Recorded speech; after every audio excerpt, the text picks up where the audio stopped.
el trastorno afectivo bipolar. Vamos a estar hablando de este tema porque precisamente existe mucha dificultad por parte de la población para poder tener claro cuando estamos en presencia de un trastorno afectivo bipolar, y uno escucha con frecuencia y con mucha facilidad decir: no, fulano es bipolar, tal persona tiene un trastorno bipolar o tal persona tiene bipolaridad. Es importante poder determinar cuando estamos en presencia de un trastorno afectivo bipolar, porque el trastorno afectivo bipolar es un trastorno grave. No porque una persona en algunos momentos determinados de la vida tenga fluctuaciones en el estado de ánimo, es que estamos en presencia de un trastorno afectivo bipolar. Existen dos tipos de trastorno afectivo bipolar. Está el trastorno afectivo bipolar tipo 1 y está el trastorno afectivo bipolar tipo 2, y estos dos trastornos cursan relacionados a veces con otras enfermedades médicas y tienen características que los distinguen. Cuando hablamos de un trastorno afectivo bipolar, estamos hablando de dos presentaciones clínicas que pueden actuar, se pueden presentar separadas o se pueden presentar también ciclando, es decir, que se presente un tipo y después inmediatamente se presente otros. A veces varían durante el mismo día en varias ocasiones y a veces varían con intervalos de tiempo de semanas, incluso meses. Estamos hablando de una presentación clínica en el trastorno afectivo bipolar del estado de manía, y otra presentación clínica es la depresión.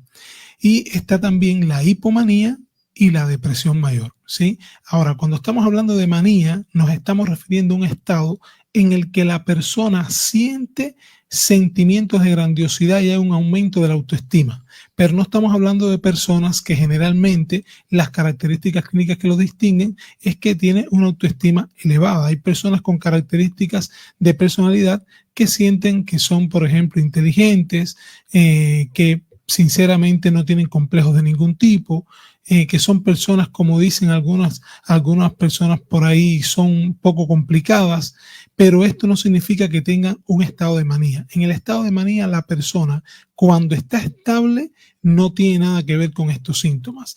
Y si tienen características similares a las que vamos a describir, en el estado de manía se exacerba. Entonces, en la manía, la persona tiene un aumento de la autoestima más allá de lo normal y sentimientos de grandiosidad. Estamos hablando de una persona que siente que descompensadamente puede llevar varias empresas, puede ser dueño de negocios, se puede introducir en deudas importantes porque empieza a planificar negocios, proyectos. Generalmente la persona tiende a disminuir la necesidad de sueño. Siempre en los estados de manía se afecta el sueño grandemente, la persona deja de dormir y empieza a introducirse en actividades dirigidas a realizarlas incluso en momentos donde los demás están durmiendo. Durante el día, las actividades que debe realizar durante el día muchas veces las realiza durante la noche. Si es en el caso de la mujer, se le puede levantar en las madrugadas, por ejemplo, a barrer, a limpiar, a hacer cosas de la casa que normalmente se hacen durante el día.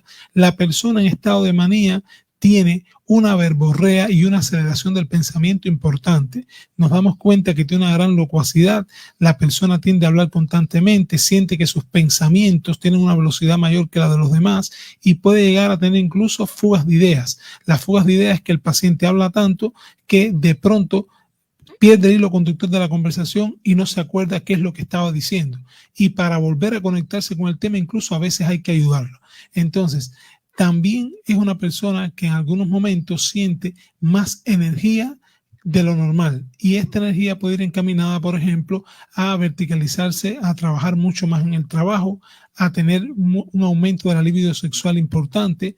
Entonces, estamos hablando aquí además que en la manía aparecen síntomas psicóticos. La manía, el 75% de las personas que sufren de manía tienen ideas delirantes, tienen alucinaciones que pueden ser auditivas o visuales. Entonces, estamos hablando de un cuadro complejo, un cuadro grave.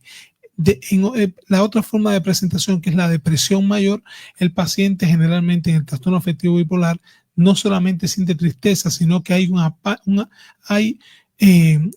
emocionalmente la persona se apaga de una manera que es lo que se le denomina anedonia. No existe expresión facial que pueda llegar a determinar un estado emocional específico. La persona tiende a dormir durante casi todo el día, la persona pierde el interés por las actividades que anteriormente resultaban placenteras, aparece pérdida de peso a pesar de comer moderadamente bien, pero además también disminuye el apetito, aparecen ideaciones suicidas, intentos autolíticos importantes en el momento que se está produciendo la depresión mayor en un estado de trastorno afectivo bipolar tipo 1. Ese es cuando está muy alta el problema. Efectivamente. ¿Por qué es importante hablar de trastorno Fabricio afectivo bipolar tipo 1?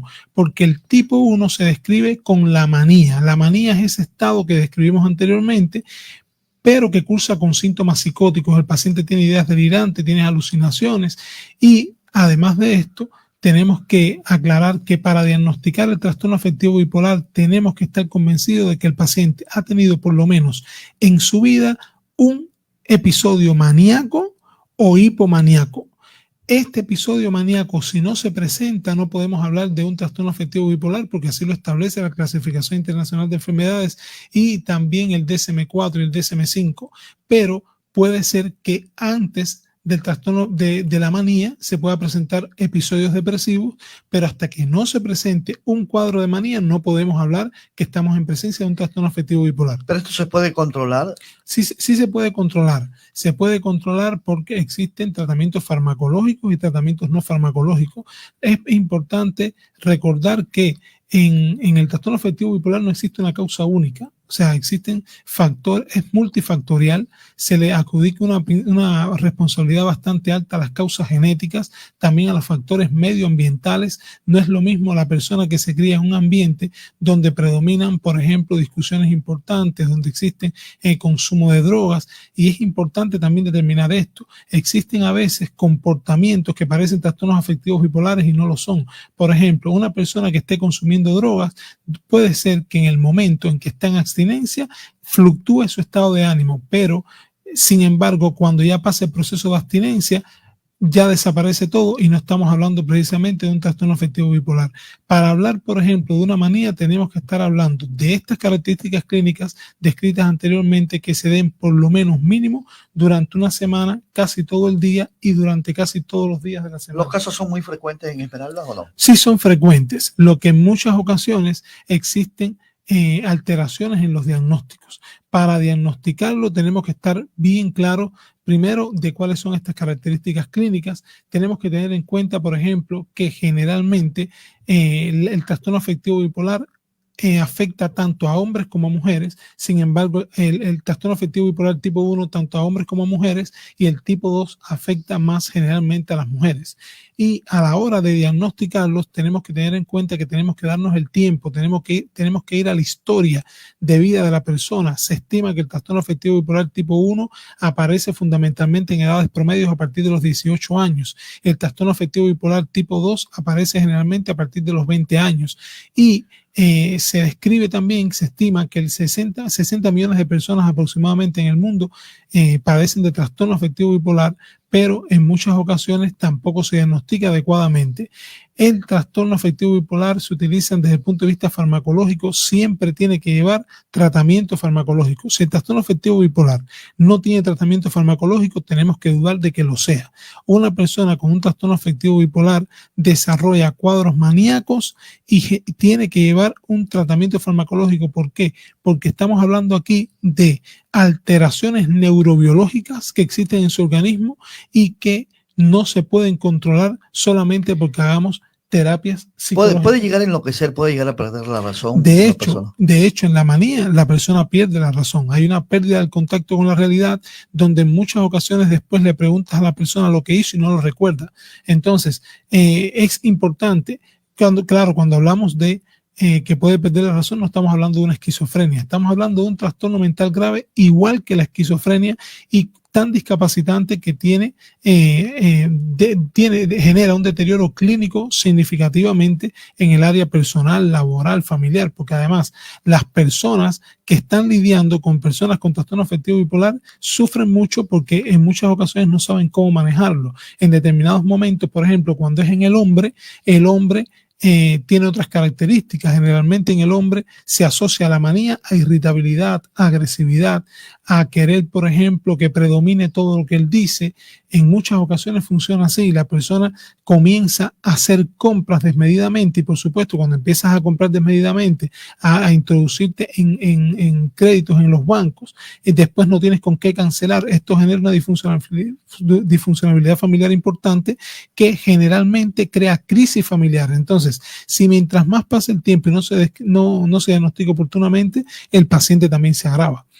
¿Qué medicamentos se utilizan para este trastorno afectivo bipolar? Generalmente tenemos que utilizar neurolépticos, que son medicamentos encargados de disminuir los niveles de dopamina en el caso de los estados de manía, para poder disminuir la agitación psicomotriz, la verborrea, la aceleración del pensamiento, las ideas delirantes y las alucinaciones. Hay que también introducir los estabilizadores del estado de ánimo.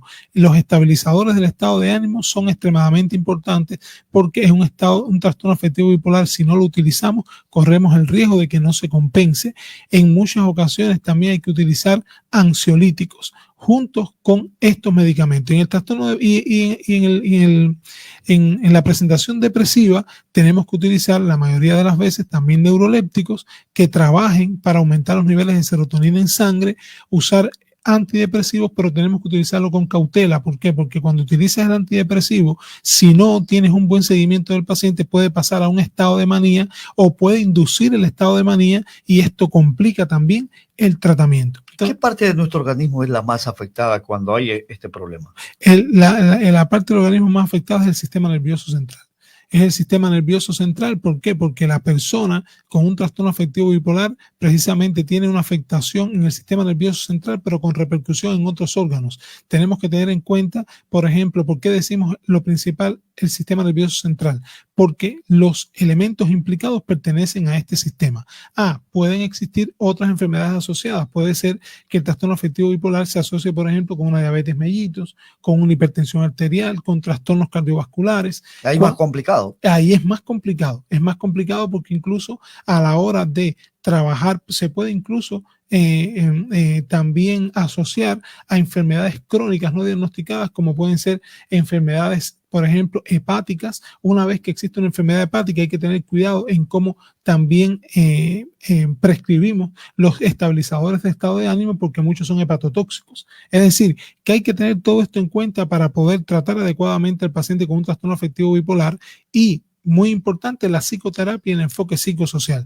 Tenemos que recordar siempre que los pacientes con un trastorno afectivo bipolar, aunque usen medicamentos, tenemos que trabajar con el manejo de sus pensamientos, de cómo perciben el mundo, cómo consideran que el mundo los percibe a ellos, porque hay mucha estigmatización con este trastorno, y en muchas ocasiones no solamente el estigma es para las personas que están afectadas, también es para la familia. La familia tiene vergüenza del paciente.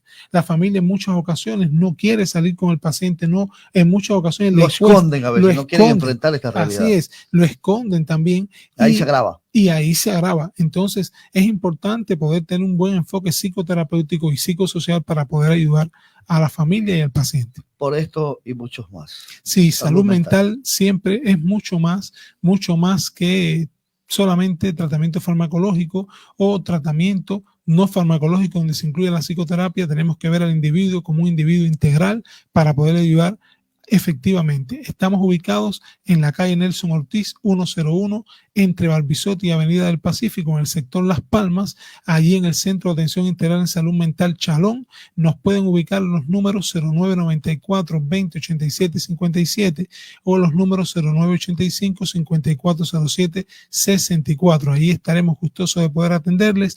Les pedimos que siempre que puedan nos escriban mejor por WhatsApp, más que llamarnos, porque a veces estamos muy ocupados y quizás nos cueste trabajo responder la llamada, pero a través del WhatsApp la comunicación es mejor para los agendamientos. Muchas gracias.